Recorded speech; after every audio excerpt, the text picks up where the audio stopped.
बिस्मिल्लाहिर्रहमानिर्रहीम। अस्सलामु अलैकुम वरहमतुल्लाहि वबरकातुहू। बुशरा मस्जिद यूट्यूब चैनल पर आप सबको खुश आमदीद एक नई वीडियो के साथ, और उस मौके के ऊपर जबकि तुर्की और शाम और उर्दन के अंदर एक आसमानी आफत यानी एक ज़लज़ला जो है वो आया हुआ है, और जिस ज़लज़ले के बाद मुतासरीन की तादाद बहुत ज़्यादा है। हम दुआ करते हैं कि अल्लाह रब्बुल आलमीन अपने प्यारे महबूब अलैहिस्सलातु वस्सलाम की दुखियारी उम्मत पर अपनी रहमतों का नुज़ूल फरमाए। अल्लाह रब्बुल आलमीन इस ज़लज़ले में जितने भी हलाक हुए, अल्लाह ताला उनकी बेहिसाब बख्शिश व मग़फ़िरत फरमाए, और जो ज़ख्मी हैं अल्लाह ताला उन्हें शिफ़ाएँ अता फ़रमाए, और जो मलबे तले अभी तक दबे हुए हैं अल्लाह ताला उनकी गैबी इमदाद फ़रमाए, और अल्लाह मदद करने वालों की भी गैबी इमदाद अता फ़रमाए।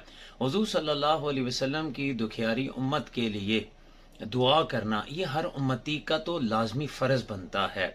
हम जा नहीं सकते, हम कुछ कर नहीं सकते। अव्वल तो अगर माली और जिस्मानी तौर पर अल्लाह ने तौफ़ीक दी है तो ज़रूर बेज़रूर हमें इसके लिए कदम बढ़ाना चाहिए। लेकिन अगर फिर भी खुदा न खास्ता हम कुछ भी नहीं कर पा रहे तो कम से कम दुआ करना तो हमारा हक बनता है, और दुआ इन लोगों के लिए करनी चाहिए। आइए दुआ करें। अल्लाहुम्मा अरहम उम्मता मुहम्मदिन सल्लल्लाहु अलैहि वसल्लम। ऐ अल्लाह मेरे महबूब की उम्मत पर रहम नाजिल फरमा। अल्लाहुम्मा अग़फ़िर उम्मता मुहम्मदिन सल्लल्लाहु अलैहि वसल्लम। अल्लाह मोहम्मद मुस्तफ़ा सल्लल्लाहु अलैहि वसल्लम की उम्मत की बख्शिश व मग़फ़िरत फरमा। ज़लज़लों के साइंसी असबाब वो अपनी जगह मुनासिब हैं। दुनिया उसकी तावील और उसे वजाहतें एक्सप्लेनेशन करती रहती है, लेकिन क़ुर्ब क़यामत के नज़दीक ज़लज़ले क्यों आएंगे, एक हदीस पाक का ख़ुलासा और मज़मून आपके सामने मैं आपके इस वीडियो में रखूँगा। अल्लाह मुझे और आपको इन आमाल से बचने की तौफ़ीक अता फ़रमाए, और अगर हमारे दाएँ बाएँ ये आमाल जारी हैं तो हम सब की ये कोशिश होनी चाहिए कि इस वीडियो के ज़रिए उन लोगों तक कम से कम इतनी इत्तला तो पहुँचाए कि इन कामों से बाज रहें, ताकि अल्लाह ताला के गज़ब और अल्लाह ताला की नाराज़गी से बच सकें। मेरे आका करीम सल्लल्लाहु अलैहि वसल्लम ने अलामात क़यामत हदीस की ज़ुबान में हम सबको समझाए, इशारा दिया कि क़ुर्ब क़यामत की निशानियाँ क्या होंगी। चुनांचे पहली निशानी ऐसी है जिसमें आका करीम सल्लल्लाहु अलैहि वसल्लम ने क़ुर्ब क़यामत की निशानियों का ज़िक्र किया। फरमाया कि जब हुकूमती ख़जाना लोगों की ज़ाती दौलत बन जाएगा। क्या मतलब कि जो हुक्मरान होंगे वो अल्लाह की मखलूक के टैक्स को, उनके माल को, उनकी सारे के सारे ख़जाने को वो अपना ज़ाती ख़जाना समझेंगे, और फिर उस पर पल पड़ेंगे, हमला करेंगे और उसे खाने की फ़िक्र में हो जाएंगे। तो ये क़ुर्ब क़यामत की एक निशानी होगी। फिर फरमाया कि अमानत को माले गनीमत समझ लिया जाएगा। यानी मैंने आपके पास अमानत रखाई, जब मैं आपसे अमानत लौटाऊंगा तो आप कहेंगे कौन सी अमानत, वो तो हमने इस्तेमाल कर ली। आज ये ऐसा हो रहा है, छोटी मोटी चीज़ों के अंदर भी ऐसा है। ओ यार मैंने वो इस्तेमाल कर ली, मैंने कहा आपसे मैं क्या पूछूं, बस आपने रखवाई थी, आपके पास तो फालतू ही होगी, मैंने इस्तेमाल कर ली।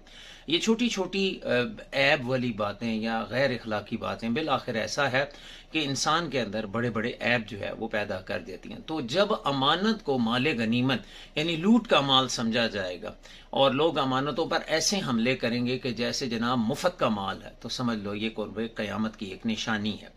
तीसरा फरमाया कि जब ज़कात देना बोझ बन जाएगा। आज देख लें हर शख्स जो है वो ज़कात देने का इनकारी नज़र आता है।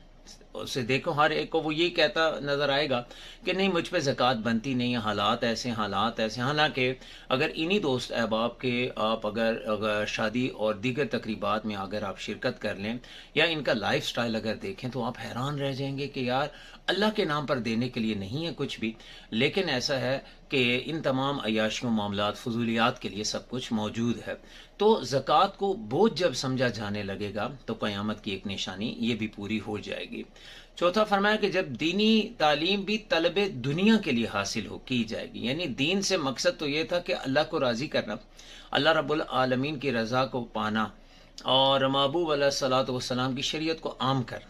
लेकिन दीन का मकसद भी, दीन हासिल करने का मकसद जब दुनिया होगी, दुनियादारी, दुनिया ओहदे वगैरह होंगे, तो ये क़ुर्ब क़यामत की निशानियों में से एक निशानी भी होगी। पांचवा फरमाया जब बंदा अपनी बीवी की फर्मा बरदारी करेगा और अपनी माँ को बोझ समझेगा, यानी बीवी के लबों से हुक्म निकला तो कर्ज भी लेना पड़ा तो मामलात दुरुस्त कर दिए जाएंगे और उसका मुतालबा पूरा कर दिया जाएगा। लेकिन माँ को अव्वल तो माँ मांगती ही कब है, लेकिन अगर माँ ने किसी बात की बात कह दी, किसी काम की बात कह दी, तो क्या है, माँओं को बोझ समझा जाएगा, उसकी बात को अपने ऊपर बोझ समझा जाएगा और कहा जाएगा कि यार ये तो मेरे पीछे ही पड़ी रहती।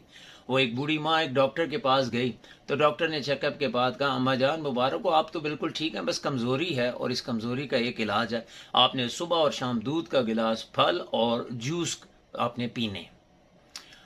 अब वो बुढ़िया रो पड़ी। उन्होंने कहा, अम्मा मैंने कोई ऐसी गलत बात तो नहीं की जिसकी वजह से आप रो रही हैं, मैंने तो इतना कहा कि आपने फल खाना है और दूध और जूस पीने हैं, बस यही मैंने कहा, और तो कोई गलत बात। कहा नहीं बेटा, मुझे तेरी बात पे रोना नहीं आ रहा, मुझे अपने पे रोना आ रहा। क्या आपको अपने पे क्या रोना आ रहा है?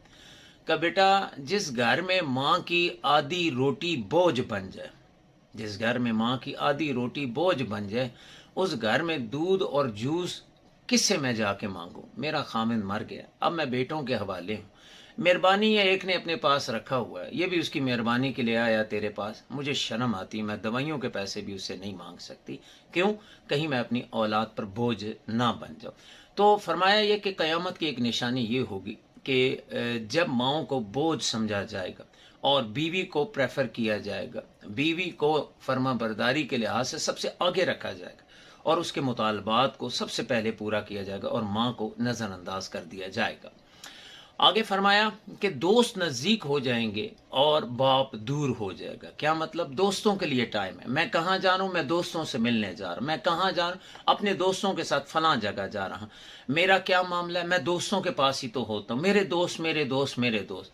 बाप को देख के रास्ता बदल लेता है, दोस्त को देख के बाहें फैला लेता है। कहीं ऐसा ना हो कि बाप कोई काम ना कह दे, ओ यार बाप जो है वो तुम्हारी जो है वो एक जोड़े का या तुम्हारे पैसों का भूखा तो नहीं।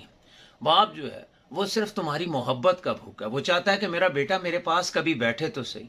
सारा दिन वो तेरा इंतजार करता है, कब आएगा काम से और बैठेगा मेरे पास, मैं उससे पूछूंगा बता बेटा दिन कैसा गुजरा, वो मुझसे पूछेगा अबू आपकी तबीयत कैसी, वो मुझसे पूछेगा आपके हालात कैसे, वो मुझसे पूछेगा सुनाए किसी चीज़ की ज़रूरत तो नहीं। और जनाब तू आता है, तेरे पास तो इतना वक्त नहीं होता बाप की तरफ देख भी सके, सलाम भी बाप करता है, जवाब भी बेचारा बाप ही खुद ही दे रहा होता है।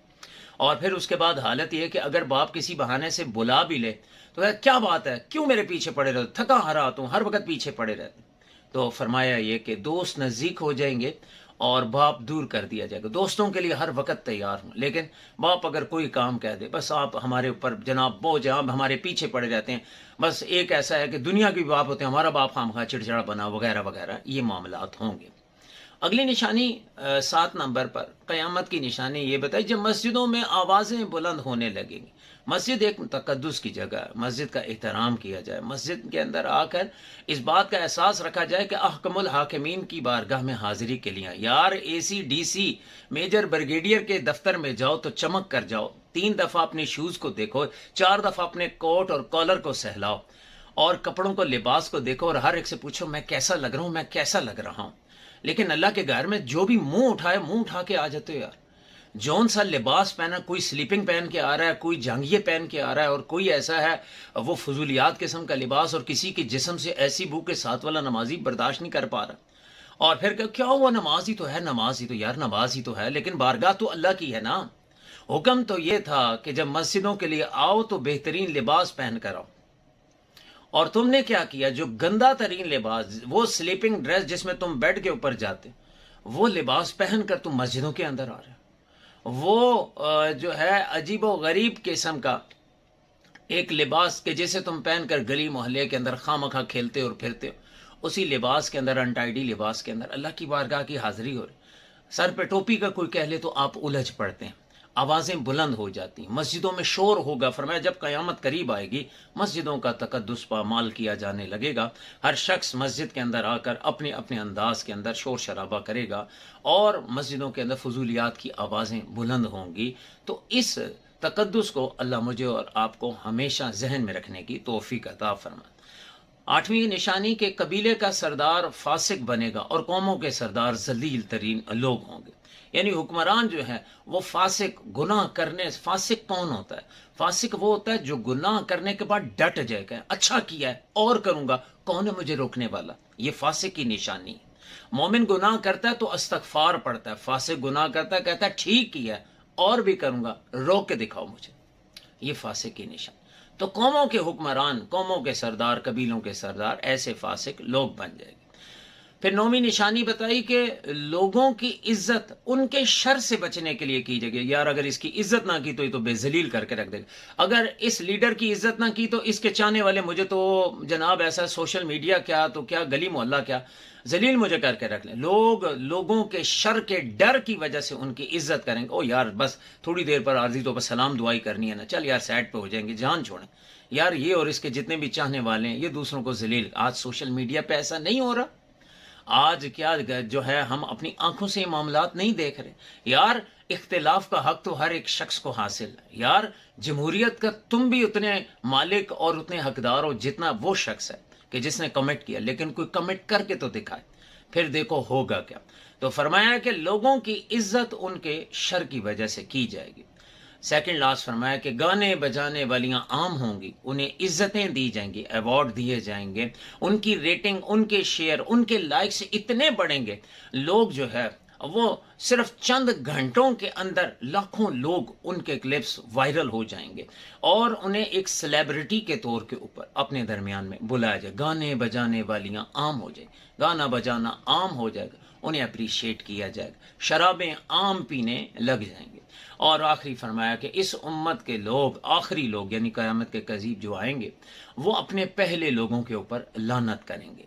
यानी पुराने उलमाए कराम, आज 1500 साल हो चुके अल्हम्दुलिल्लाह इस्लाम को, लेकिन आज सोशल मीडिया पर कुछ अहबाब वो बैठते हैं, 20-20, 25-25 साल उम्रें हैं, लौंडे और छोकरे नौजवान हैं, और रहते भी हम बाहर के ममालिक में हैं, लेकिन हमें इतना इल्म हमने हासिल कर लिया है, हम 2-2, 3-3 माइक और शर्ट्स पहनकर जो है माइक सामने रखकर हम क्या करते हैं कि जनाब ऐसा है, ऐसी ऐसी बातें करेंगे कि जनाब वो सुनने वाले भी ऐसे ही हैं कि वो अंधाधुन रेटिंग देंगे, सुनाने वाले इस रेटिंग के लिए फिर गाली भी देनी पड़ी तो करेंगे। सो कोई इमाम गजाली पे कीचड़ उछाल रहा, कोई इब्ने अरबी को जो है वो काफिर कहता फिर रहा, कोई ऐसा हुजूर दाता अली गंज बख्श हजवेरी रहमतुल्लाह अलैह कि जिनका एहसान खाके पंजाब का खुद अल्लामा इकबाल रहमतुल्लाह अलैह ने माना, और कोई जो है वो औलिया के बारे में जुबानें खोल रहा है, कोई गुस्ताखे सहाबा है, कोई गुस्ताखे अहले बैते अतार है। तो फरमाया कुर्बे क़यामत की एक निशानी ये भी होगी कि इस उम्मत के आखिरी लोग पहले लोगों के ऊपर लान तान करेंगे। तो जब ये तमाम मामलात होने लग जाएं और आम हो जाएं तो फिर इंतज़ार करना ज़ल्ज़लों का, फिर इंतज़ार करना सुर्ख आंधियों का, फिर इंतज़ार करना चेहरे बिगड़ जाने का। अल्लाह रब्बुल आलमीन की बारगाह में दुआ है, अल्लाह ताला वो अलामात जो मैंने आपके सामने बयान की, इन सब अलामात से मुझे और आपको बचने और अपनी इस्लाह करने की तौफीक अता फरमाए। इस वीडियो को आपने इस नीयत से ज़रूर शेयर करना है कि ये मैसेज लोगों तक पहुंचे। मेरे अंदर 2 ऐब हैं, फलां के अंदर 4 ऐब हैं, उसके अंदर 1 ऐब है। हम में से कोई भी इस वीडियो को अगर सुनकर अपने इस ऐप को दूर कर लेता है, हम आने वाले दिनों में अपने आप को हर तरह की अल्लाह की आजमाइश, पकड़ और अजाब से बचा सकते हैं। याद रखिएगा, ये रिमाइंडर्स होते हैं, that's called the soft reminders. ये सॉफ्ट रिमाइंडर्स होते हैं, इन्हें सुनने के बाद महज इग्नोर नहीं करना। अल्लाह रब्बुल आलमीन मेरे महबूब की कुल उम्मत पर अपनी रहमतों का नज़ूल फरमाए। अल्लाह रब्बुल आलमीन हमें ईमान और जान की सलामतियाँ नसीब फरमाए। आमीन। अस्सलामु अलैकुम वरहमतुल्लाहि वबरकातुहू।